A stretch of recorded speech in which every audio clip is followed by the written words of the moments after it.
Hello, everyone. Welcome to today's webinar. My name is Mark Schweihart. I work in the Networking and Security Business Unit here at VMware, and presenting with me today is Andrew Voltmer. We're going to be talking about NSX and automating NSX with various automation tools.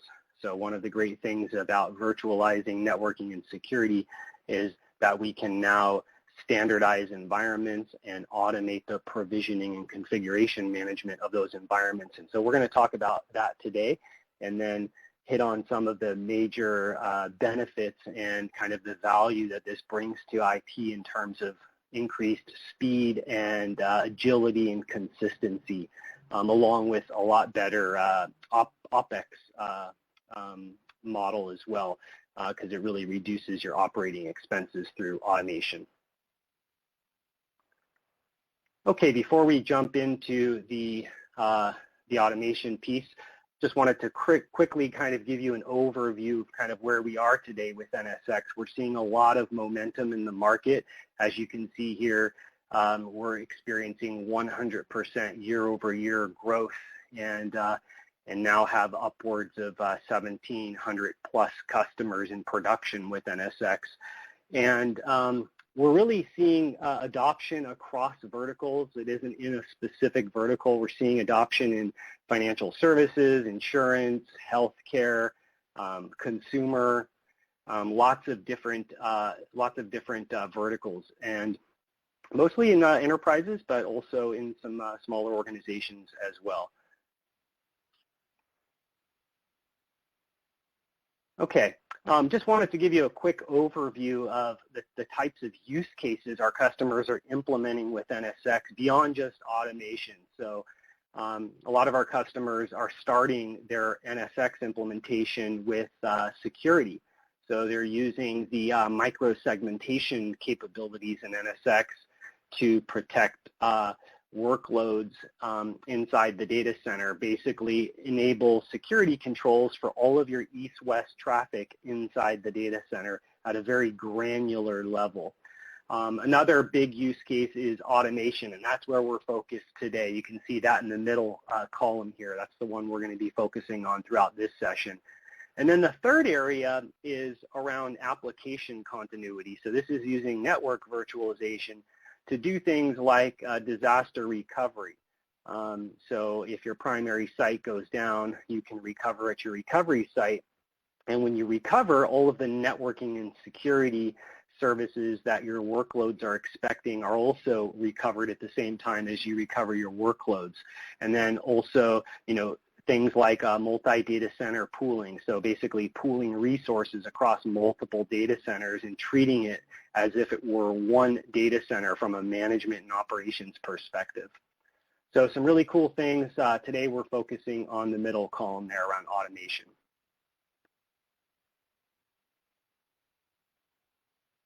Okay, so here's a quote you can see from Andrew Lerner. He's a Gartner Research Director. Many of you probably know Andrew. He focuses on enterprise networking. And here what he's essentially saying is that not having automation today in the enterprise, doing things with physical infrastructure and doing things manually really can result in downtime. It can reduce your security. If you have a configuration error, that can not only bring down applications or your data center, but also it can result in a security breach. And then the other thing he's pointing out is that it can waste human resources. Basically, there's things we can do around networking and security and automate those things and really save time for people to focus on other things that are a little more strategic to the business.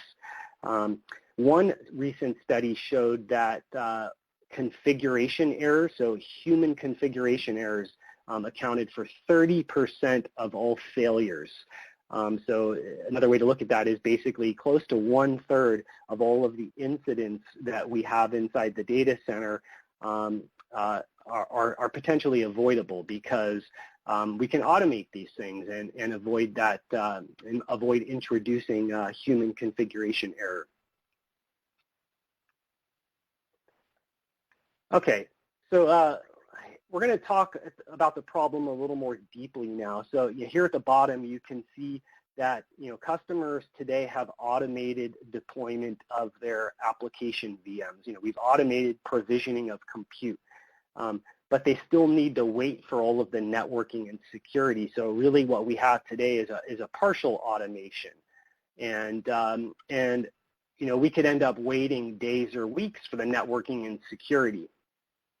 Because everything is done manually today.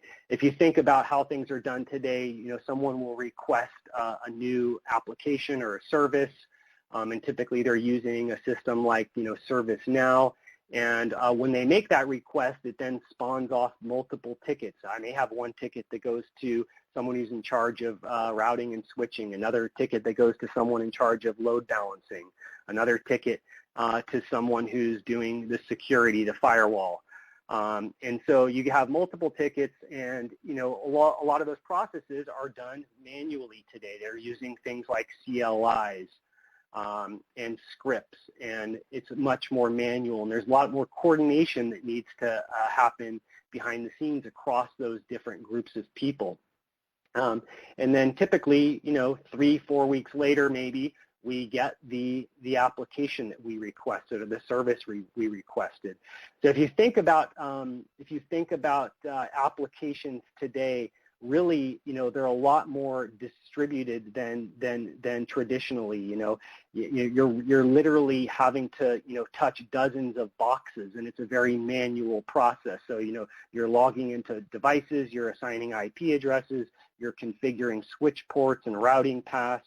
You're configuring firewall rules and ACLs, and it's all a very manual process. And again, it also opens up the door to configuration errors that can cause downtime, that can cause security breaches. So that's a little look at the problem that we're addressing today with automation. And so, how do we address this problem? What do we do to address this problem? Really, there's kind of two things that we need to do. The first is we need to virtualize the infrastructure. Again, today, everything with physical infrastructure requires manual configuration. And so what we need to do first is we need to virtualize that infrastructure. And then once we virtualize the infrastructure, now we can do really cool things like build standardized templates. We can standardize the application topologies. We can standardize all of the networking and security policies. And then we can automate that as well, because we're not having to deploy physical infrastructure. Once it's in software, we can provision that in an automated way.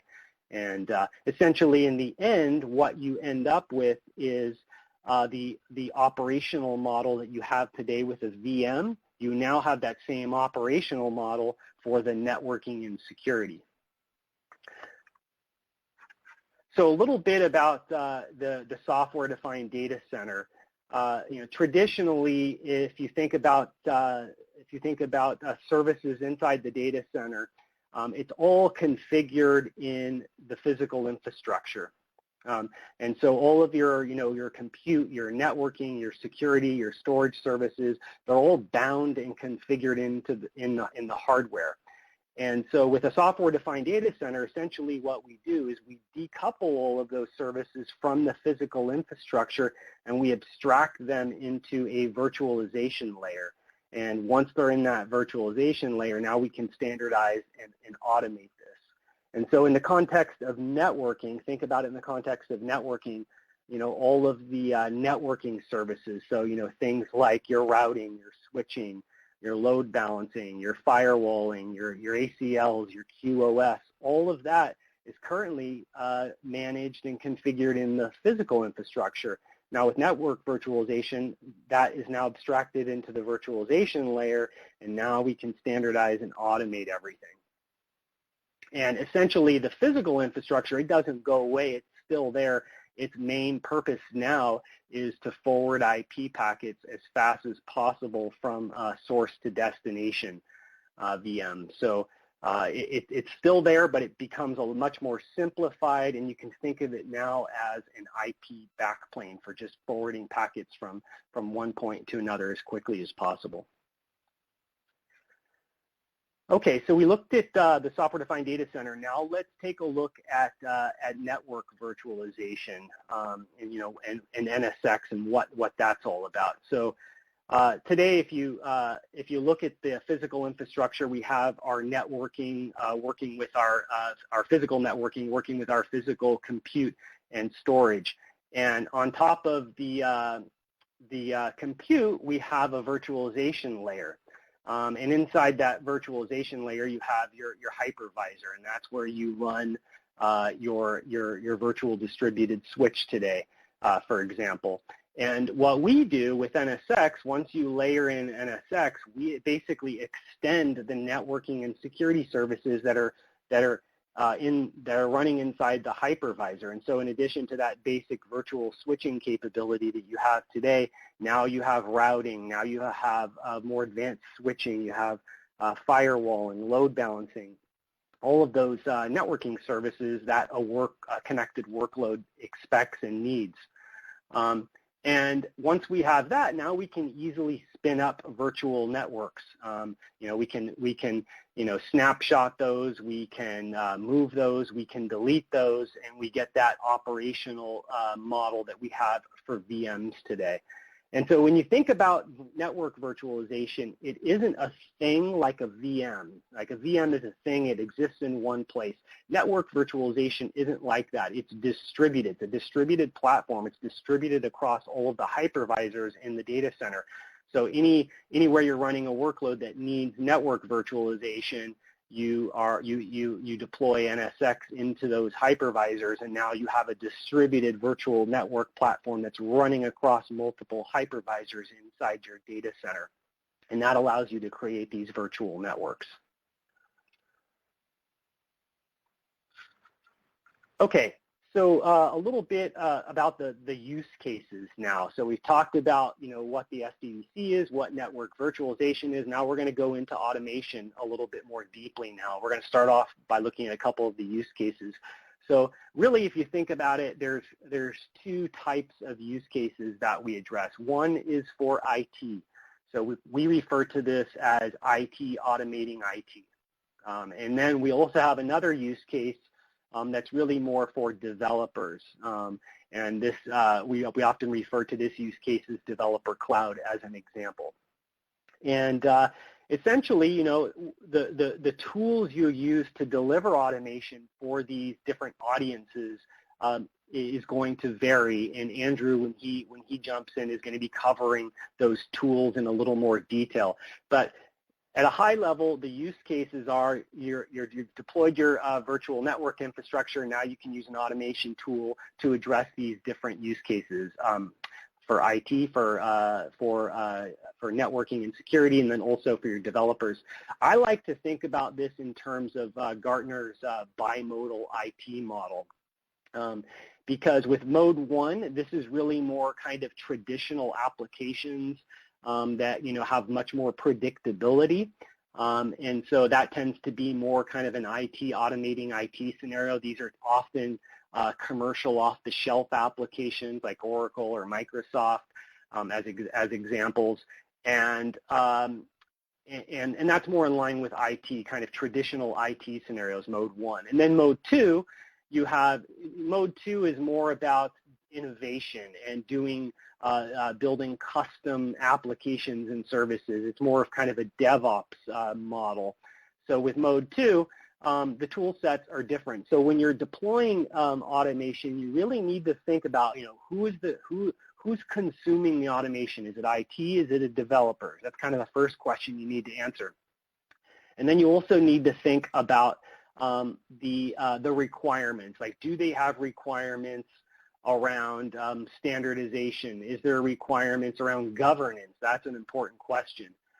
Typically, you're going to need a lot more governance for IT automating IT, and not so much for developer environments where there's a lot of churn. You're building up and tearing down environments at a rapid pace, and you don't need that governance that you would need with IT. So, you got to think about those types of questions, the consumption model, your requirements, and kind of just generally what your use case is.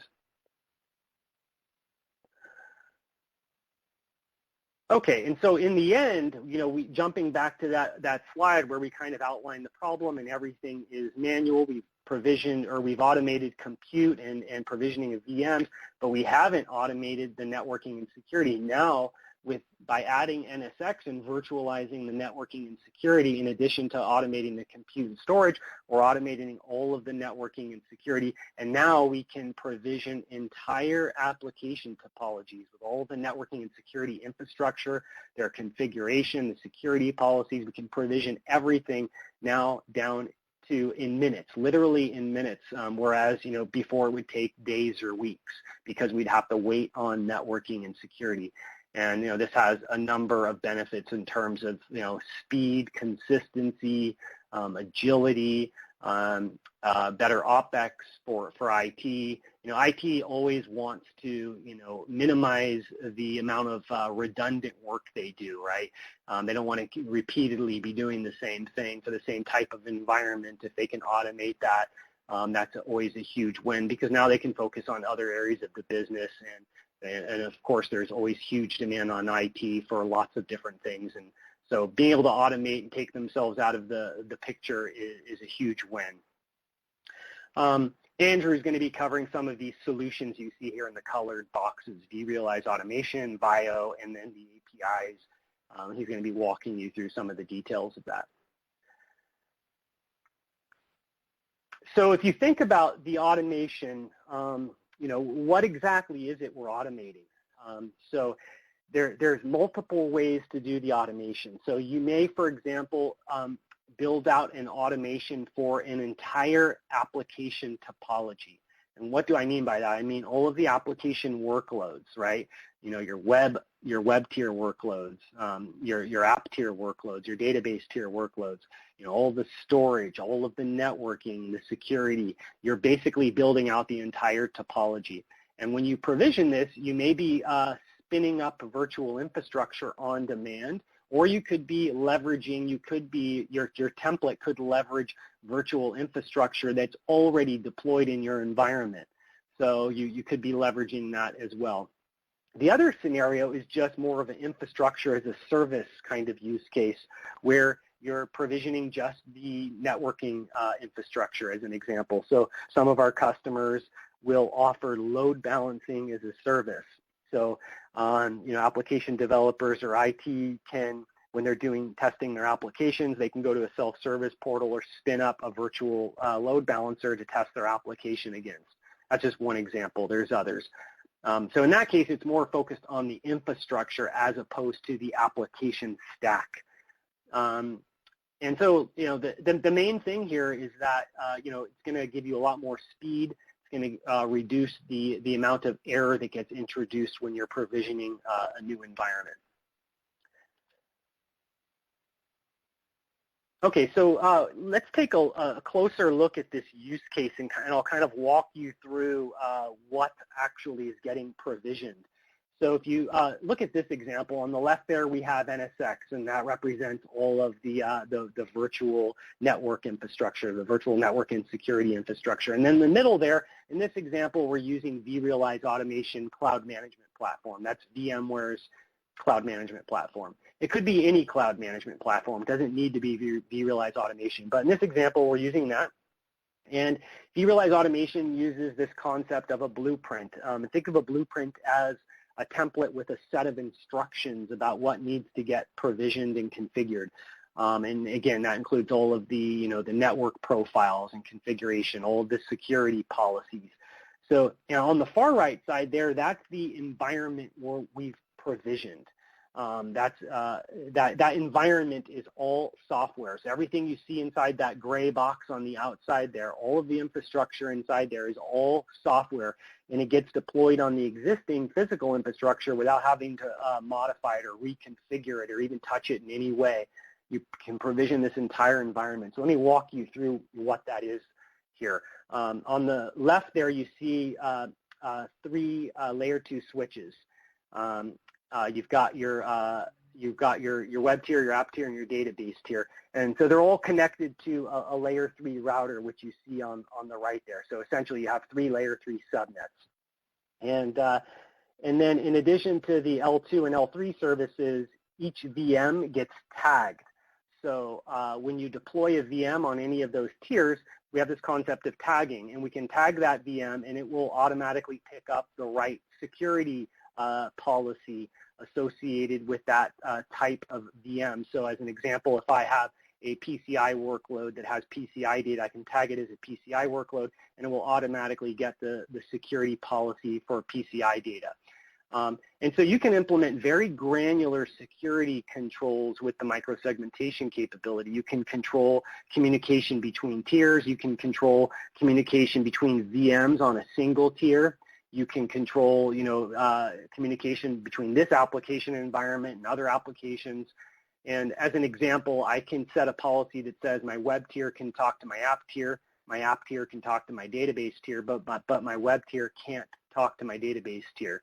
As an example, you can see in the upper right corner there on my web tier, I have a load balancer deployed, a virtual load balancer, so I get a responsive application experience from my users.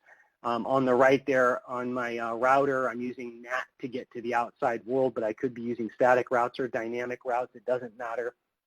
We support all of the common routing protocols in our logical router. And when I ask customers how long it typically takes them to deploy an environment like this, they often will tell me with physical infrastructure, they'll often tell me about 3 weeks to deploy this type of environment. And again, since this is all virtual infrastructure and we've provisioned this in an automated way, we can provision this in minutes. And this might be IT doing it, or I could be publishing this blueprint as a catalog item to the vRealize Automation service catalog. And so I might say, I want to give this line of business, let's say it's my engineering team. I want to give them access to this environment. I can publish it to the service catalog, and when they log in, all controlled through AD memberships. When they log in, they can see this as a catalog item and self-provision it. So either IT can do that, or you can publish it to a self-service portal and have others provision it. And again, you can provision this entire environment without having to touch the physical infrastructure. Okay, this is just and Andrew's going to walk you through this. This is just a screenshot of what the vRealize Automation design canvas looks like. You can see on the left there, essentially NSX is integrated with VRA out of the box, and when you go to the design canvas, you can see all of the NSX constructs. So I see my logical router, my logical switches, my logical load balancing, and I can literally, as I'm building out this application topology, I can literally drag and drop that logical infrastructure, the NSX services, onto the design canvas, and then click on it, and then I can configure it, the IP addresses, everything else. I can configure the policies and everything associated with the elements I'm dropping on. If I'm dropping on a distributed firewall, I can then assign the appropriate tags to that workload, and I can have microsegmentation security for this application stack. So it's all done very in a visual way, a simple way, and then I can, after I'm done with building out this blueprint, I can then publish this blueprint for people to consume, whether that's IT or like lines of business, as an example.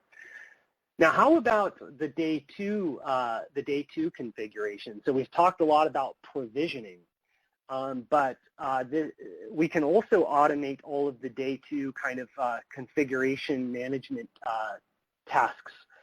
So once you've published that blueprint, you'll have a set of workloads that use that blueprint. And then if you ever want to change anything, all you have to do is update the blueprint. you update the blueprint. Let's say if you want to change a security policy, you can update that blueprint, and then any workloads that use that blueprint will automatically be updated.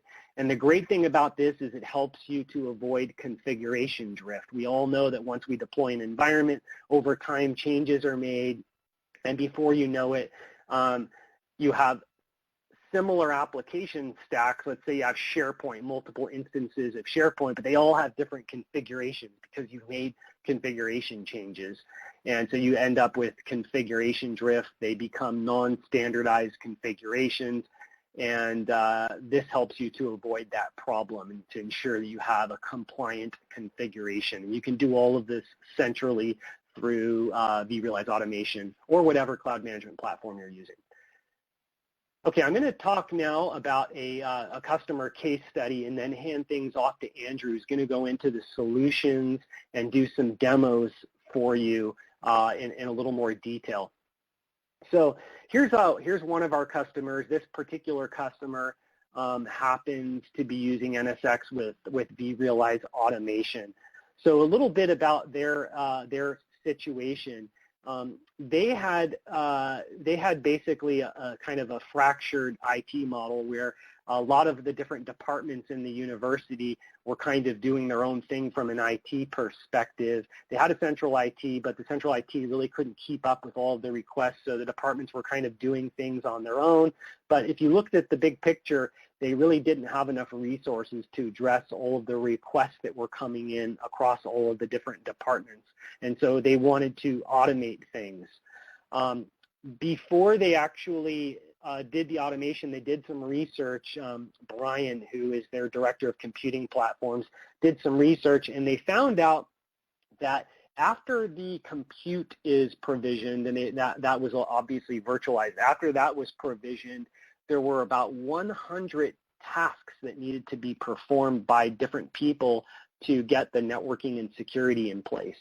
And these tasks were things that I talked about earlier. But essentially, they ended up taking, days or weeks, depending on what the request was.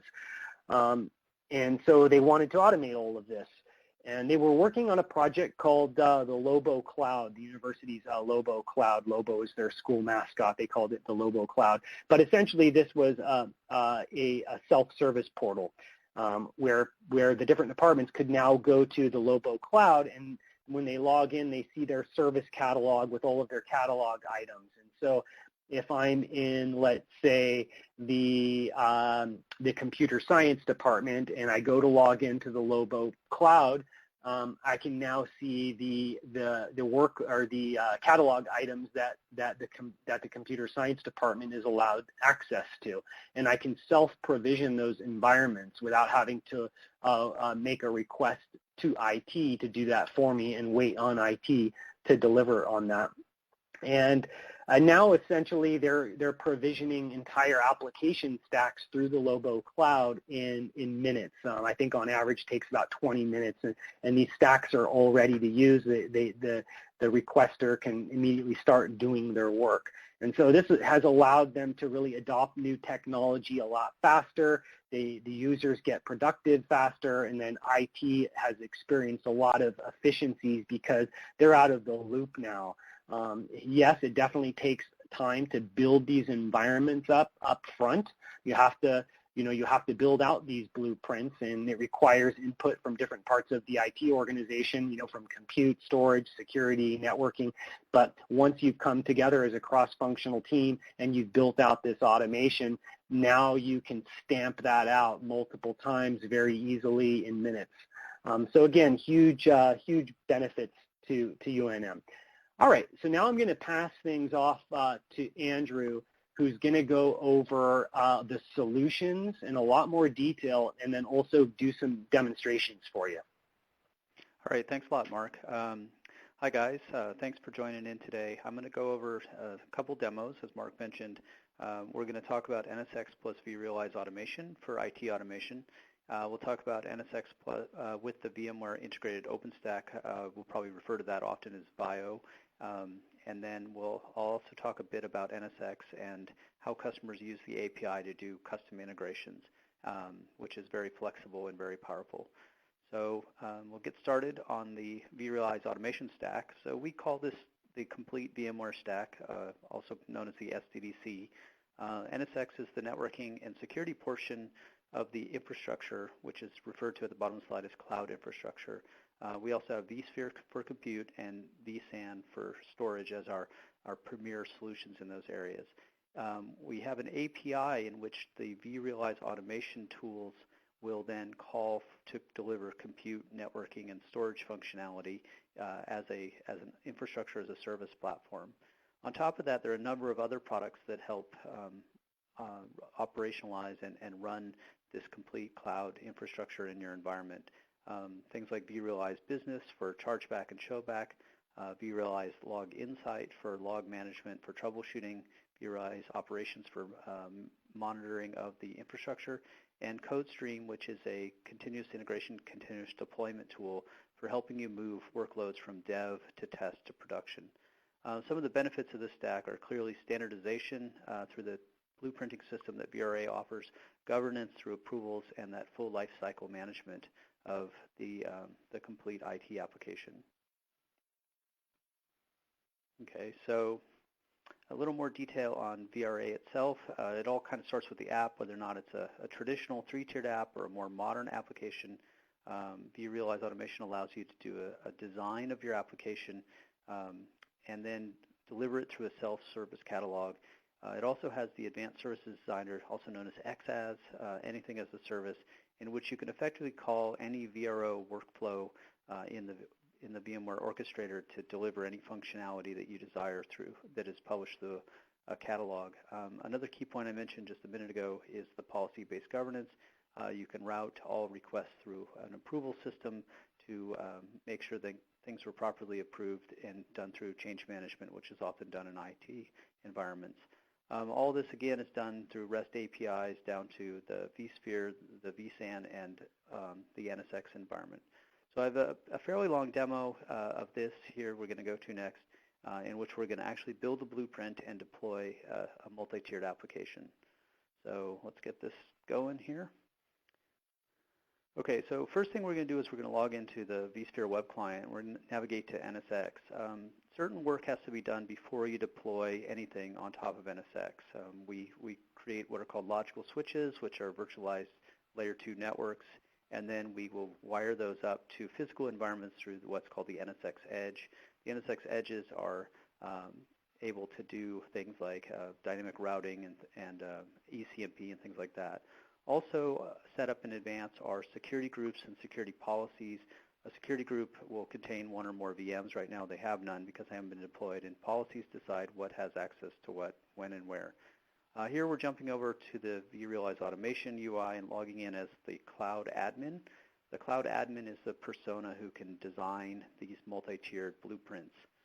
So he's going to navigate to the design view, create a new blueprint, and here I'm going to give it a name. We're going to call it Medical App VMworld 2016. It's what we prepped for the VMworld event that's going around the same time. We'll connect it up to a NSX environment. We can check app isolation. This is a nice feature that makes sure that each instance of this application will be isolated from other instances, so you can do dev, test, and prod. Now we get the design canvas. Mark showed you a screenshot of this earlier. And in here we have networking and security components. So I'm going to drag a routed network out onto the environment, and I will connect him up to a development environment, and we're going to name them web network. So in our three-tiered app, we'll build a web tier. We'll also build two additional tiers. I sped this up a bit, but we'll do an app tier and a database tier. So here we have the three dynamically created networks, and we're going to associate them with security groups. So basically what this says is that any VM that connects to each of these networks will be isolated based on this security policy. So for the web tier, it's going to allow port 443 in, and the app tier, whatever the appropriate TCP port in, and same for the database tier. So here now, next I'm going to go in and I'm going to find some virtual machines. So we're going to start with a basic Linux image for this multi-tiered application. It can be Linux or Windows, and we'll name this one Web.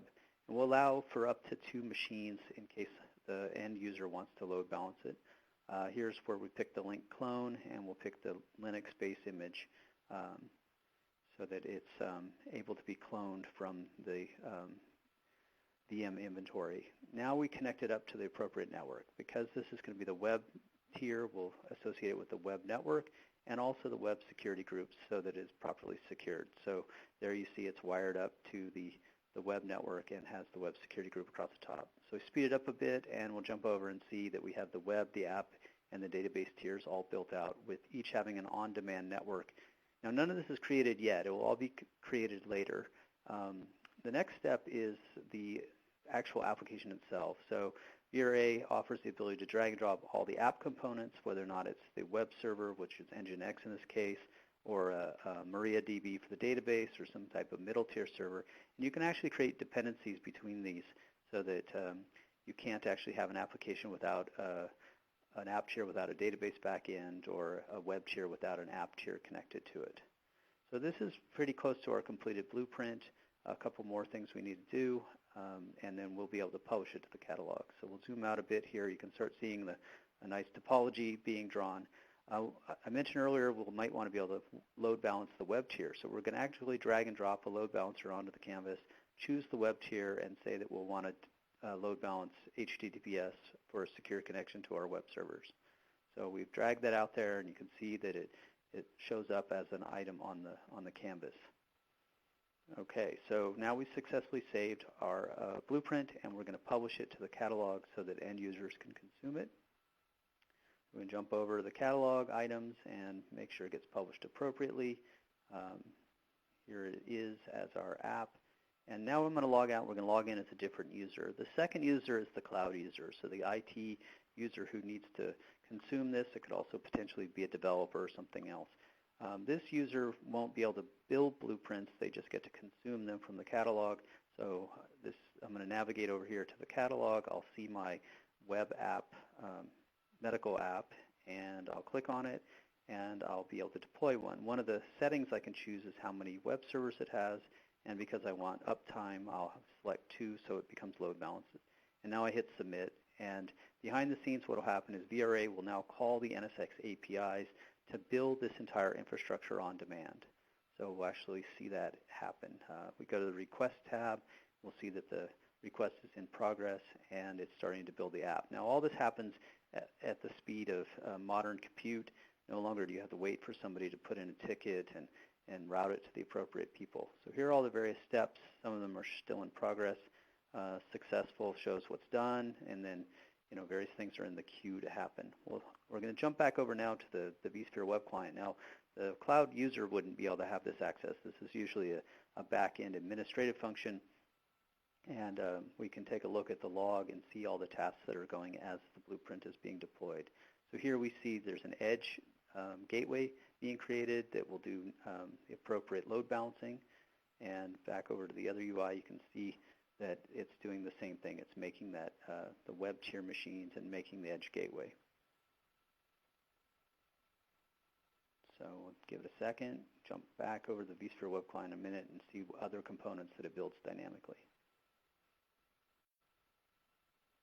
Okay, so now we see successful. So our app is completely built, and if we refresh in the vSphere web client, we can see all the various components that were made, the different VMs, the different distributed networking components, logical switching, and logical routing. So here are some logical switches that were made, the app network, the database network, and the web network. They weren't there before, and now they're available.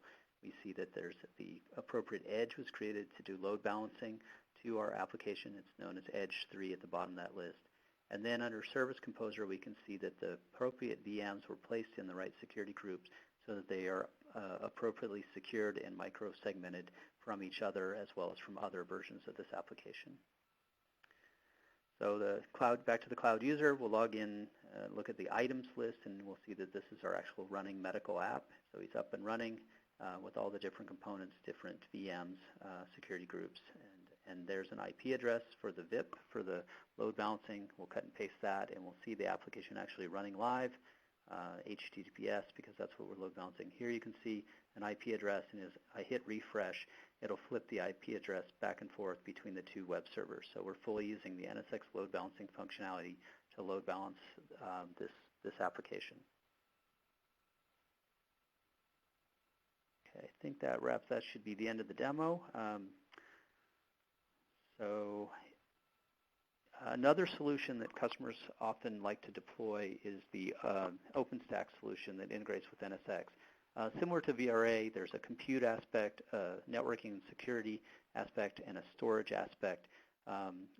These are known in OpenStack community as Nova for compute, Neutron for network virtualization, and Cinder and Swift for storage. On top of that, OpenStack provides a open API standard, which often will be integrated with by a variety of upstream components that allow customers to build DevOps automation into their environment. So OpenStack is a nice solution that is very open framework of well-documented vendor-neutral APIs, and those APIs abstract from the underlying physical compute, storage, and networking components. So what VMware did is we decided to produce our own distribution of OpenStack. We call it VMware Integrated OpenStack, or VIO, where we built specific drivers for each of the different components. So we have a vCenter driver for Nova Compute to deliver ESX and manage vCenter. We have an NSX plugin for Neutron to convert Neutron API calls into NSX API calls.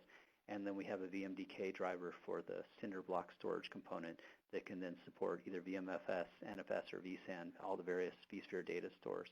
So one of the biggest advantages of this is that you get that trusted name and VMware delivery of infrastructure as a service, but you get that OpenStack framework sitting on top. So you get the best of both worlds, both a solution that gives you reliability and is well known and well understood by your operations team, as well as that open APIs that can be consumed by a variety of different other solutions. So we got a quick demo of how this works.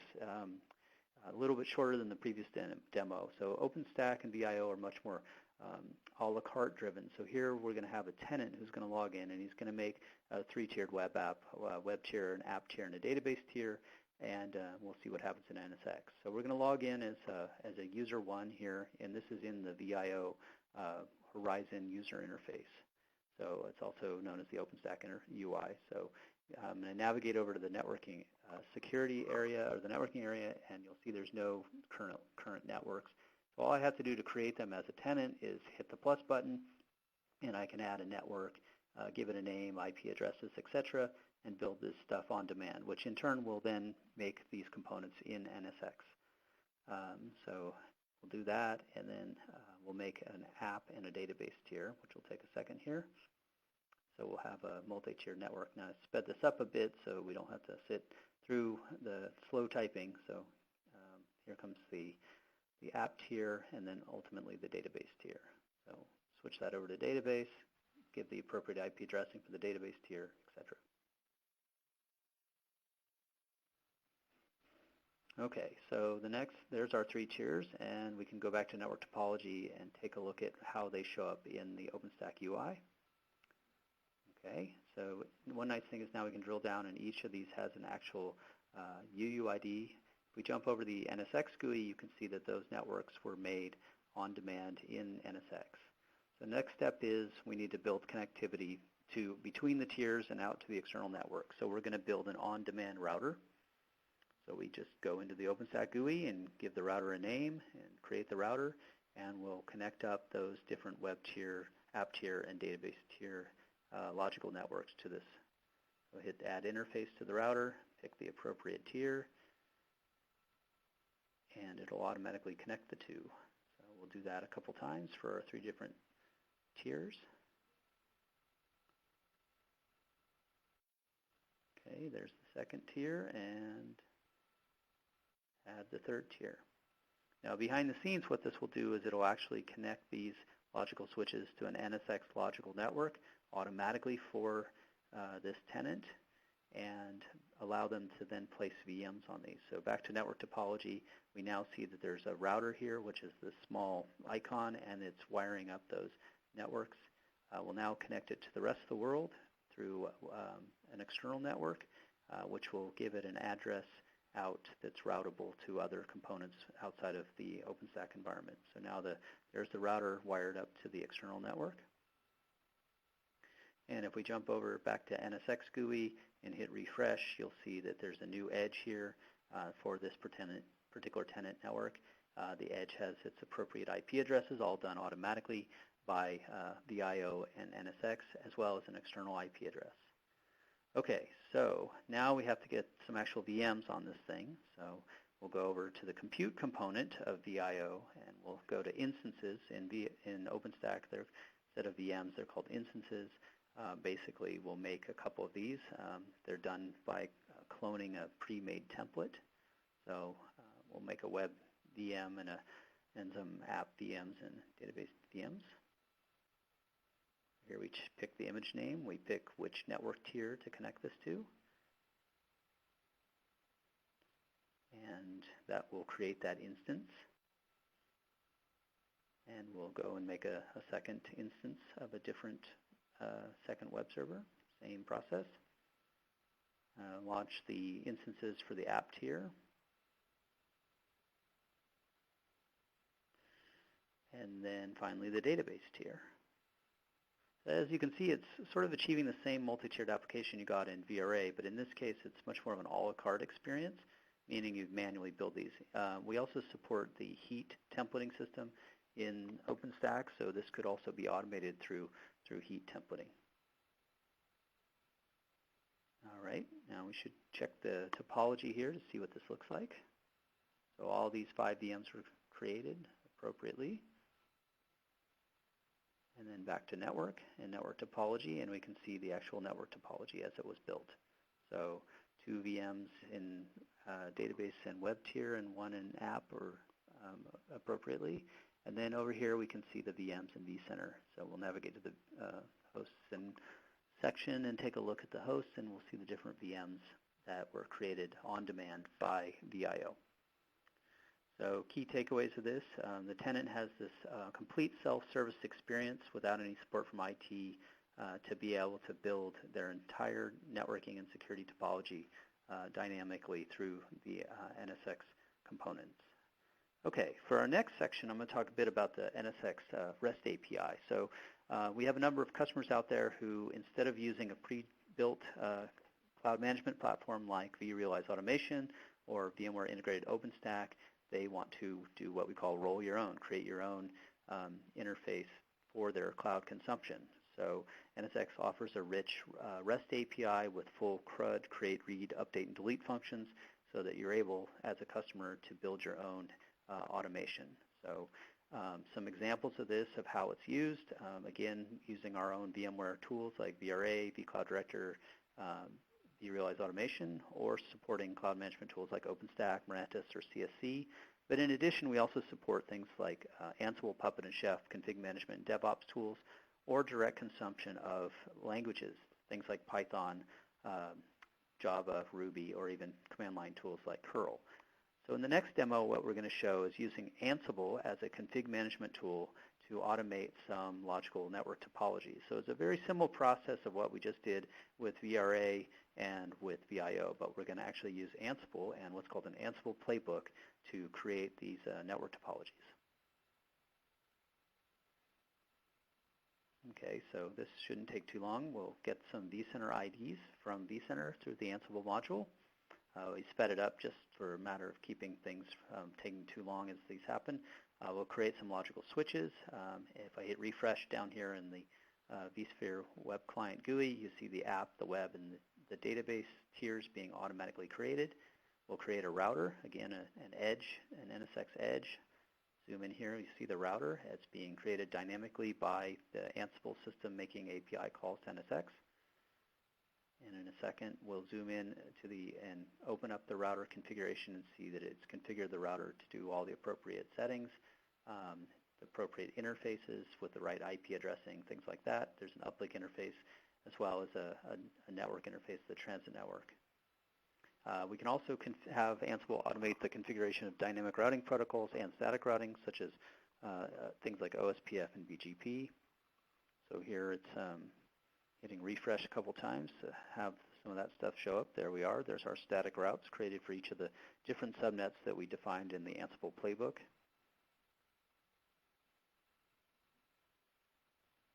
And we'll do another refresh here. Take a look at the edge as it's completely deployed through this automation mechanism. We're making a second distributed logical router, which is an in-kernel router that will run on each of the hosts in the environment, and we'll connect up logical switches to that distributed router. So it'll take a moment. There we go. We have multi-tiered web app and database tiers, each with their own addressing and their default gateway being created on the distributed router.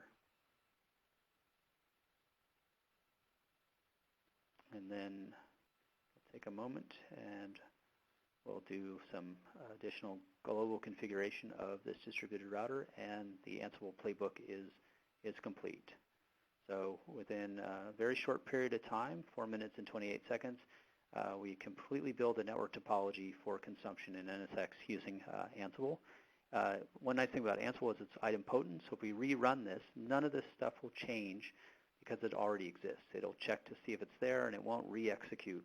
It knows that it's already been created. If I make a small change to the setup and rerun it, like changing the IP address, we'll do that right now, it will actually just make that change and not redeploy the entire infrastructure. So here in the Ansible playbook, we're going to change the third octet of the subnet from 15 to 25, and then we'll go ahead and rerun the Ansible playbook, and it'll update NSX for just that setting. But it doesn't have to redeploy everything from scratch.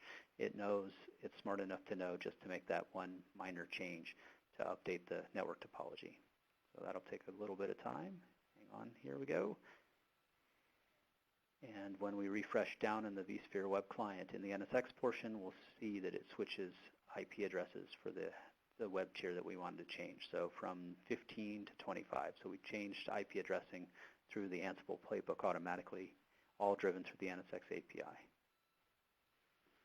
Okay, so as Mark mentioned earlier, we had a customer, University of New Mexico, who was deployed on VRA. We also want to talk a bit about a different customer, which is Amadeus. They're a global company that has delivered travel-related software. So if you take a flight in Europe, it's likely that somehow you'll be using Amadeus's infrastructure. Now, Amadeus had a goal to automate and deliver a developer environment based on OpenStack. So they selected VIO and vSphere and NSX as their infrastructure as a service compute networking and storage platform, because of the reliability and knowledge that they already had of the VMware product collection. So they're able then to deploy OpenStack heat templates in an automated fashion for their development team to this infrastructure based on NSX.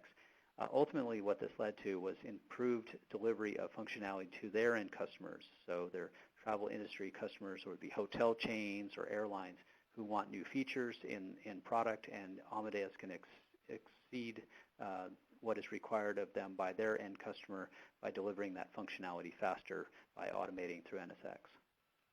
Okay, so just to wrap it up, I want to go through some of the benefits that you get from this NSX automation solution. Big productivity gains in the area of OpEx, much cheaper to run the solution by automating things. You can get faster time to market and time to value. And time value because you've automated things, and as I mentioned with Amadeus, they can get new features into their own products faster in the marketplace. This also leads to an increased competitive advantage.